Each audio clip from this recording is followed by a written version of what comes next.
morning, good morning.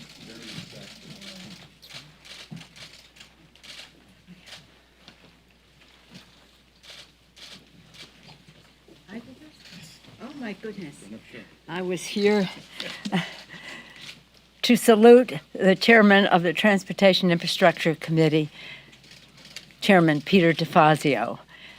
Because of his leadership, we are bringing a bill to the floor today that not only builds the infrastructure of America, but helps to rebuild the middle class.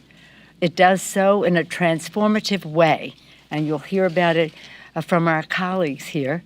And in doing so, it does so with equity.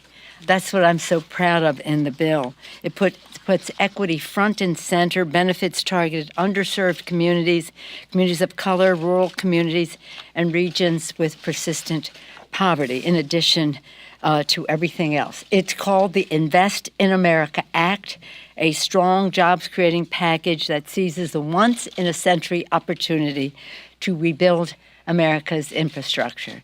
Thanks to our chairman, Mr. DeFazio, who has decades of experience in all of this, and in doing so in a bipartisan way. Also, thanks to Chairman Frank Pallone of the Energy and Commerce Committee for the water aspects in here, and he'll talk about that. We're joined by Eleanor Holmes Norton. She will be Eleanor Holmes Norton, chair of the T&I Subcommittee on Highway and Transit, so important in all of this. Representative Donald Payne of New Jersey, Subcommittee on Railroads, Pipelines, and Hazardous Materials. Sharice Davids, Vice Chair of the newish member of Congress, effective from the start, Vice Chair of the Transportation and Infrastructure Committee. Paul Tonko, Chair of Energy and Commerce Subcommittee on Environment and Climate Change. Thank you for your leadership. And not with us, but with us in terms of developing the policy, Grace Napolitano of California, who's been really a champion on water resources, and she's on the Water Resources and Transportation Subcommittee. This is all to say that these are some of the people, a good deal of the leadership, to bring these pieces of legislation to the floor, but all part of what President Biden has presented to us to build back better, and build back better in a way that many more people will participate in the shall we say, the prosperity that this building back better will bring to our country. And so, without further ado, it is my pleasure, honor, privilege to yield to the distinguished chair of the Transportation and Infrastructure Committee, with recognition of his years of service there, his understanding that to build back better, we have to do so with a responsibility to our children, to save the planet, to do so with equity as we create good-paying, I'll use a four-letter word, jobs, jobs, jobs, jobs. Mr. Chairman. Thank you, Madam Speaker. Everybody always wonders about my socks. All right. Today, I got my Route 66 socks. That's nostalgic. It was a great time in America. It was when we began the Eisenhower program to join the country together with the National Highway System. It was built as the National Defense Highway System because of fear of invasion by Russia to move military equipment, and because of fear of nuclear war to evacuate the cities. We have a new existential challenge, which is climate change. And as we move into the 21st century and we rebuild our infrastructure, this is time to transform the way the system works and rebuild it with materials that are resilient, rebuild it in anticipation of sea level rise, severe weather events, heat waves in the Northwest. We had pavement melting, cables supplying the streetcars melting this last week. Pretty extraordinary, unprecedented. So we have to rebuild in ways that we never even thought about before. It's going to be expensive, but the good news is it is going to create millions of good-paying jobs. Let me talk about the smaller part of the bill first, wastewater. I was meeting with the laborers, and they were still kind of upset about canceling the XL pipeline, the the most destructive form of energy possible, tar sands. And they said, that was 8 or 10,000 jobs. I said, well, I'm putting $5 billion a year into wastewater, and every billion creates 20,000 jobs. That's 100,000 jobs a year for your people and other people in construction and other trades. And they're like, wow, that sounds pretty good. I'm talking IBW, and I said, they're concerned about, well, this is awful green. I said, yeah, we're going to electrify the National Highway Network. The largest single source of fossil pollution is transportation in this country. But the world is moving to electric. The corporations in America are moving to electric, but we're stuck in the past. Fred Smith testify, making the business case. Fred Smith, FedEx, he's going all electric. I drove an electric semi, an 80,000-pound semi about a month ago. They're incredible. They're coming. There's no single place in America outside of a fleet charging station to charge one of those. GM is going all electric.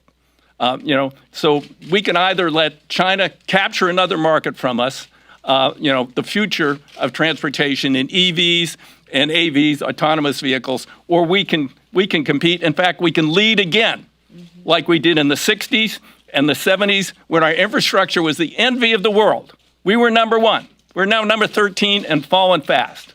We're investing 0.5% of our GDP in infrastructure. China's investing 6%. Our other competitor nations are investing between 3 and 4%. We cannot afford to be absent from this debate anymore. States are trying to do it on their own. They can't do it on their own. This is a federal system. It's a federal problem. It's international competitiveness. It's jobs. It's manufacturing. So we need to make these investments. In the surface bill, we are going to increase transit by 140%, and we're going to make states look at alternatives to more and more lanes of highways. We built 25,000 miles of highways, 35,000, in 100 largest cities in the last 20 years, and guess what? Congestion is 6 times worse. That is not the solution. So we're going to make states look at alternatives, rail, transit, microtransit, all the other things that can work. We're going to deal with our bridge problem. 47,000 bridges in this country on the national highway system are in need of substantial repair or replacement. We have a massive new bridge program here. We also have one targeted toward the most economically significant bridges in America. I might mention the Brent Spence Bridge from Kentucky to Ohio, which will probably have to close in 8 years, and it takes about 8 years to build a bridge of that size. So that's one of only many major projects around the country that are going big. The tunnels under the river, which are going to ultimately fail and cut off rail traffic, or even that's 20th century technology. We're living off 18th century, 19th century engineering. The critical rail tunnel under Baltimore was built in 1872. It's brick. I've been in it. It's raining inside because of leaking water mains above. It's not going to last. And it also has a huge curve and restricts traffic and speeds. We have to do these things. We have to do these things for the American people to get them out of congestion, so that they don't have to, get car repairs because of potholes. We have to do it for American business so that their trucks aren't sitting in traffic and costing them money and avoiding just-in-time delivery. We have to do it for our international competitiveness. This is the moment. We have to be bold, and this is the bill. All right. All right. Good stuff. Thank you. Let me thank the speaker and also Chairman DeFazio. I'm going to sound like them because this is all about investment. I love the name of this, investment, because that's what Nancy talks about all the time. And what Peter said is absolutely true. In other words, if you don't make these investments, whether it's transportation or it's water, what I'm going to talk about, then you just get behind and everything falls apart. And the bottom line is that the states and the towns need help. I was with Don Payne last, Monday. We were with Senator Schumer and Senator Booker and the New Jersey and the New York House delegation, and we went through Gateway Tunnel. I don't know how many times we've been through that tunnel, a million times, but it was built in 1910. We're talking about 1910, over 100 years ago, and it's falling apart. And when we had Superstorm Sandy, it flooded, what'd they say, up to 4 feet? But the same is true for our drinking water. Everyone's familiar with Flint. You guys have covered Flint and the problems. Newark, New Jersey, the same thing. These places just need money. About a year or two ago, in the last session, we passed a bill that allowed Newark to use federal money that was for other purposes to realign it, so they could address their pipes and rebuild their drinking water underground system. And now the mayor said it's almost done, right? It's a question of money. It's a question of investment. That's what it really is. So on the drinking water side, from the Energy and Commerce Committee, there's basically 2 bills that are incorporated into this title with the Surface Transportation Act for this Investment Act. One is the infrastructure. That's from Paul Tonko. And this very much goes along with President Biden's plan. It's $105 billion. About half of that goes to replace the lead pipes across the country, which is what President Biden has been talking about. The other half is for augmenting the safe drinking water, the revolving fund that goes to the states. And then we have, I think, $5 billion to address PFAS contamination. But this bill, the Tonko bill, goes beyond that. It establishes water quality standards. Those standards have not kept up, and under the Trump administration, he was really trying to kill them. So now we're going to have better water quality standards. And then the second bill, which is part of this, is from Lisa Blunt Rochester, and this is the assistance program for people of low income. As some of you know, I was either in the Omnibus or the American Rescue Plan. We established an assistance program to help you pay your water bills. During the pandemic, a lot of people fell behind in their water bills. So it wipes out their debt for their water bills. It has a 5-year moratorium on shutoffs, and then it continues and makes permanent this assistance program for safe drinking water, which I think you also have one for wastewater too. There's also another one that Peter has for wastewater. So combined here, we are seriously, this is a tremendous investment in upgrading our nation's drinking water and providing assistance to people, because water is a fundamental human right, and everybody is, in my opinion, and I think all of us believe, entitled to safe drinking water. So thank you, Madam Speaker. Thank you. Thank you, Mr. Colon. Thank you so much. The chairs of the subcommittees will be available to answer questions. We want to focus on this subject. It is clear from the presentation of our 2 chairs that the most expensive maintenance is no maintenance at all. And that also happens to be a safety issue in our country. So thank you both for your leadership and your committees on these important issues. And also, the leadership of President Biden has been so exceptional in recognizing our need, both from a safety standpoint, but also from the most valuable commodity of all time. With what our distinguished chairman said about transportation and the rest, we'll save time for people. They'll spend less time in transit. That will improve their quality of life, improve the quality of the air their children breathe, shorten the distance between getting to work or to school and to home, also shorten the distance of product to market. So again, the better we invest, the title of the bill now, the less it's going to cost, and the better off the American people will be in terms of the quality of their lives, our lives, as well as the strength of our economy. With that, any questions? Yes, sir. Could you, actually, it's probably for Chairman DeFazio, could you just walk us through how, once this bill passes, how it meshes or would mesh with the Senate bipartisan infrastructure deal, whether there has to be another bill that passes the Senate, or just walk us through it? Well, the Senate bipartisan deal is an outline, and it has good numbers, except I find them deficient on rail, but they're within shouting distance. So I believe we could work out the spending levels in the bill, but there is no policy attached to their proposal. you have to have policy to do a bill. And we also have to have policy in place before October 1st. So, I'm suggesting that substantial amounts of the policy in our bill should be, negotiated by the White House and the Senate and the House to be part of that bipartisan proposal. And, so I'm actually encouraged by the movement over there. It's substantially larger than what we saw out of EPW and Commerce. And of course, we've seen nothing out of finance or banking because of Pat Toomey's hatred of transit. So there is no transit title in the Senate. But the bipartisan group has a robust a number for transit, but no policy attached. So you see this as the vehicle to negotiate with the Senate over their package? I believe that would, yes, or they can just look at, I asked, how, the majority leader would like to move quickly. And I said, well, it took my staff 7 months to write the policy. I don't know how quickly you can write policy over there.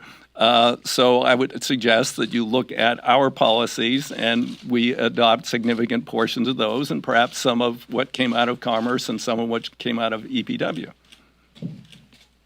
Yes? On the select committee, I'm curious if you Wait, could- first, I'm happy to answer that question. But right now, we're focusing on investing in the future, creating good-paying jobs in an equitable way, and let's stay on that for now. Thank you. Just to follow up on Jonathan's question, the process for integrating these DeFazio bill provisions, do you see a formal conference, Madam Speaker? How, are you going to engage in high-level negotiations? How does that actually mesh the two bills? How do you see that, Mr. Chairman? Well, I obviously will ultimately defer to the wisdom of my leadership and the leadership of the Senate. But if they want to dispatch of this quickly, they're talking about July, which is a very, very quick timeline if you're trying to, negotiate policy in any major way. The numbers, again, shouldn't be too difficult. The pay-fors are outside my realm, so I can't comment on those at all. Then, I would suggest it would probably be a much quicker, more informal process. I would also point out that, the Senate passed a water bill also, but it's a very similar situation, right? The numbers, the authorization levels are not as high.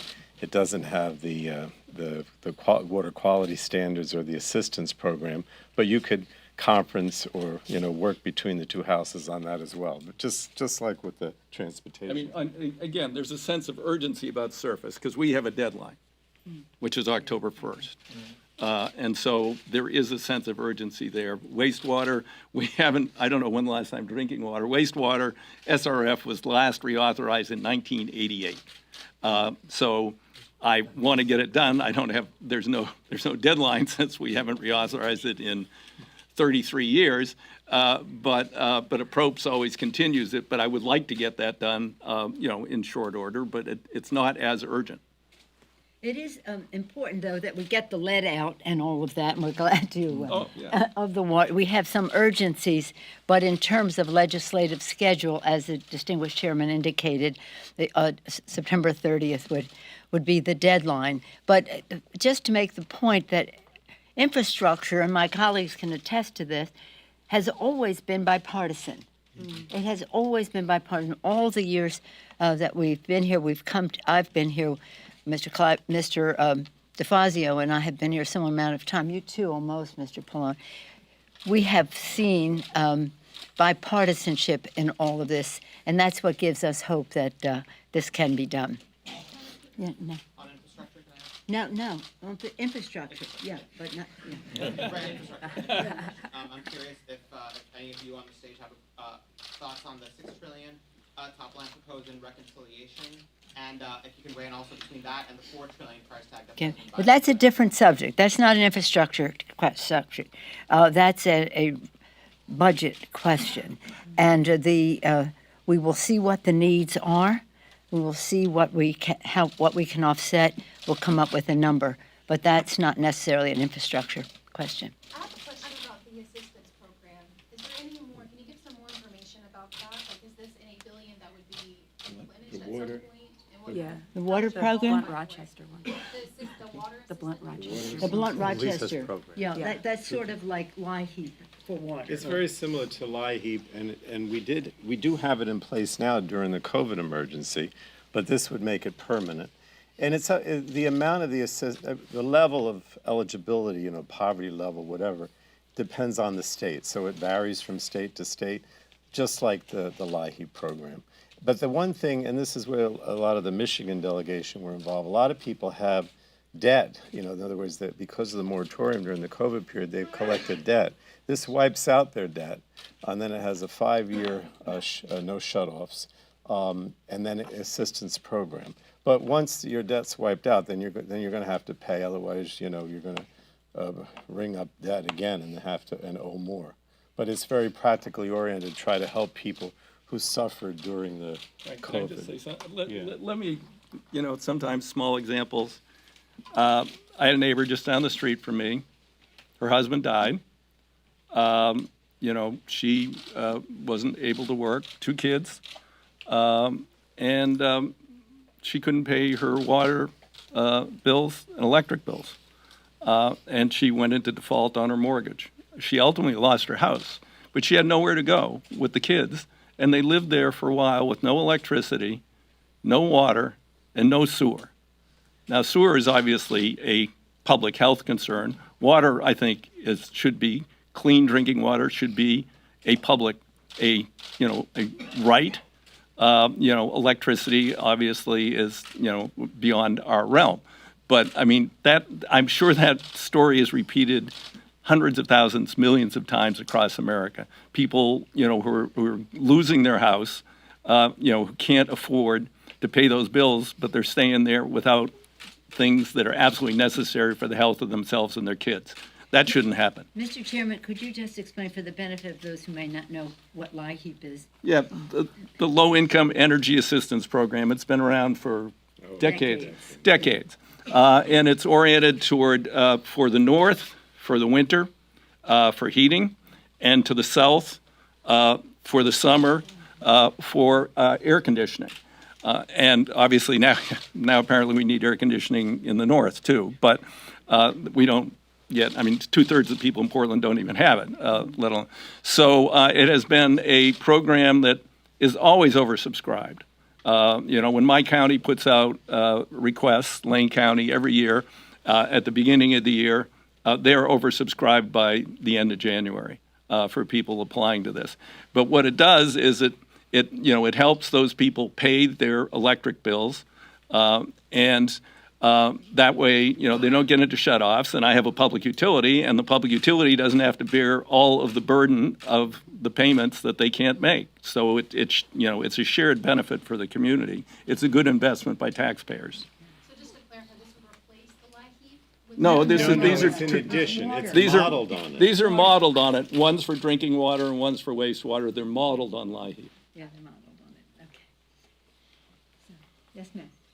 Well, if you're ready to move on to the select committee, I did want to ask a question on infrastructure as well, but just to clarify, kind of getting back to the process, even though you're voting on this package this week, Madam Speaker, can you just clarify, is it still your position that you will not vote on a bipartisan package or reconciliation package until the Senate does it first? And then secondly, on the select committee, I know you're considering putting a Let's just stay on the subject that is here. Let's stay focused. The statement that I made, yes, that is a statement I stand by. Our caucus is very, very pleased with the bipartisan agreement that the president was able to achieve working with Democrats and Republicans in the Senate. As the distinguished chairman mentioned, there are many good features to it, but not in terms of numbers, but not policy. What I said last week, and I reiterate now, is that in the House of Representatives, that particular version, as it is something that we would take up once we see what the budget parameters are of the budget bill that the Senate will pass. Yeah, that's right. can I follow? No, one more on this subject, anyone? Did For you do this. the budget resolution, Madam Speaker? No, I just want to see if there's another question, because perhaps some of our colleagues would like to address some of this. The Speaker has raised a very strong concern for our children about lead in our water. and Chairman Pallone has led a real good fight on energy and commerce, and Chairman DeFazio has incorporated that into his overall bill. But our bill respects the forecasts made by the professionals that it will cost $45 billion to remove all the lead pipes, which covers some 400,000 schools and child care centers. So this is critical in terms of having an accurate number. And then we go another $53 billion into investment for infrastructure through the state revolving funds. So we are significantly proposing a distinct amount of money that will go towards that lead pipe removal. And I hope that as we come to the table, that decision will be respected. I'd like to have my vice chair. I neglected to talk. We have a significant new rural emphasis in this bill, which has been neglected, and my vice chair, who was key in that, Sharice Davis, would like to comment on that briefly. Thank you, Chairman. So a couple of things. I actually would also like to make just a broad set of comments about how excited I am to get the chance to join my colleagues who have been working on these issues for a long time. And I was just thinking earlier about, I was 8 years old when when we talked about the renewal of some of these programs that have existed for a long time. I was 8 the last time when we're talking about water. Look, we are in a new age. We have an opportunity right now for us to be able to make real investments in transformational investments in our infrastructure. And coming from the state of Kansas, the 3rd district, I am very fortunate to represent a district that has a strong, densely populated urban area in Wyandotte County and Johnson County, where we've got suburbs and exurbs, and then a portion of Miami County, which is rural. And you have to think about the ways that we're trying to connect all of these things. There are a lot of people in our country who have needed these kind of infrastructure investments, whether we're talking about people who are feeling the urgency because they're sitting in traffic for a really long time. They aren't able to catch a bus because the bus routes have been reduced, or are just not able to get access to clean drinking water. We're seeing rural communities have been hit really hard because of this pandemic. And right now, the investments that we're making in all of these areas are exactly what this country has been asking for. It's one of the reasons that I fought to get on the T&I committee, because if we want to thrive when we move forward, our grandchildren, our great-grandchildren, we have got to get this done right now. And I think that the leadership of the caucus, Chairman DeFazio, has been amazing. And I really appreciate all the work that has gone into this, and also listening to the voices of tribal communities. I can't leave the stage without saying thank you to the House for doing that. Well, let me just say that's one of the, there are many reasons why you should have been on the Transportation Committee, but we have been saying for a long time that we cannot rebuild the infrastructure, invest in the infrastructure of our country without having tribal communities at the table. Whether we're talking about water, whether we're talking about transportation, whatever the subject, it is essential that they are at the table, and in fact, they are within the person of the vice chair of the Transportation and Infrastructure Committee. Thank you. And territories. For the first time, Puerto Rico and the Virgin Islands are getting an increase in their share in, I think, 2.5 decades, despite their growth. Colleagues, anything further? Well, I want only to say I've been on this committee for 30 years since I've been in Congress. We've just been paving over roads. I hope you see this for what it is. This is a once-in-a-lifetime bill where we're trying to essentially go back over instead of passing the kind of bills we've passed, to essentially understand that infrastructure is a much broader word and a much broader concept in our country today. And this bill, with climate change as its forefront, seeks to take the transportation and infrastructure mark well beyond what our bills every few years have done in the past. It's a cosmic bill, and I'm very proud to have been the subcommittee chair that wrote the bill. Don Payne, Chair of the Railroad and Pipelines Hazardous Materials Subcommittee. Well, I'd like to join my colleagues in saying that there's nothing more important than the infrastructure of this country at this point in time. We have a opportunity for first time in decades to do something that is on the levels that we need to accomplish. With respect to water, I remember going to Flint with Ms. Pelosi in the Congressional Black Caucus and thinking about that, coming back home to Newark, New Jersey, and saying, you know, I better take a look at this. And that Tuesday, we found the problems in Newark. And what we've done in Newark, which might be a model for the country, we have just about, as Mr. Pallone said, removed all of our lead service lines. But it was in conjunction with the county and the state. And, you know, Newark is a community that is underserved. So a lot of those homeowners did not have the tens of thousands of dollars to fork up to do that. In conjunction with the state and the city, we've got it done, and Newark is about 100% done. And I think it would be a really good model for the country. That's impressive. I didn't know that. Great.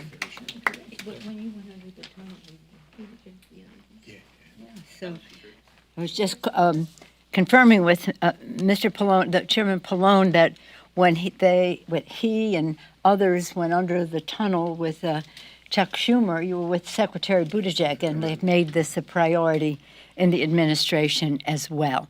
So thank you, my colleagues. We just have time for one or two more questions. Yes, ma'am. So just to get back to the select committee, if we can, I know you're considering putting a Republican on the panel. Have you made a decision about who that should be, and does that make your decision harder if a majority of Republicans don't support this committee today? Well, I will be making whatever statement I make about the Select Committee when I do, and that is not right now. Last Yeah. question. Last question, yes. What do you got? Just to follow up on that, is there, what are you seeking in your appointments for this committee, and are there any non-starters on the Republican side that you would refuse to appoint? As I said to the distinguished questioner earlier, when I make the statement, I'll make the statement, but what we are seeking is the truth. Thank you all very much. Thank you.